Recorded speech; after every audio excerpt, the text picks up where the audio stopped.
তো এটা হচ্ছে বেঙ্গল ন্যাচারাল হিস্ট্রি মিউজিয়াম। তো এর ভিতরে কি আছে আমার জানা নেই, তবে চলো তোমাদেরকে ভিতরে গিয়ে দেখাচ্ছি। চলো। Animal world map.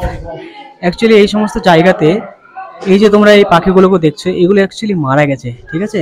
তো সেইগুলোকে খুব সুন্দরভাবে কেমিক্যালের মাধ্যমে খুবভাবে সাজিয়ে রেখেছে। দেখতে পাচ্ছ কত সুন্দর। সুন্দরবনস লেখা আছে এখানে।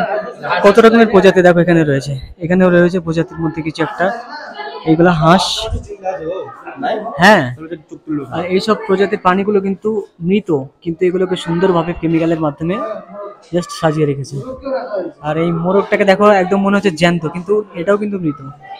এখানে এটা মনে হয় মুরগি, এটা মোরগ, মানে দুটোকে এক জায়গায় রেখে দিয়েছে।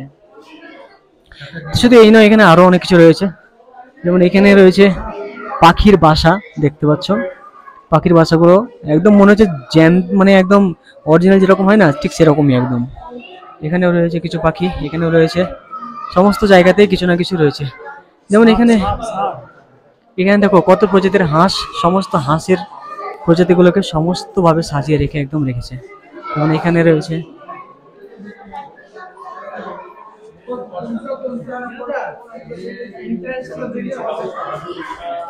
সব বাচ্চা, মানে বাঘের বাচ্চা, সব শহরের বাচ্চা, বাঁদরের বাচ্চা মারা গেছে, তো জন্ম হওয়া মাত্র মারা গেছে, নিয়ে এইভাবে কেমিক্যাল দিয়ে রাখা হয়েছে।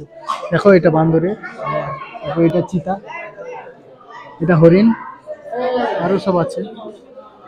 অ্যাকচুয়ালি এখানে যত যাবতীয় তোমরা দেখছো সমস্ত রয়্যাল বেঙ্গল টাইগারের একদম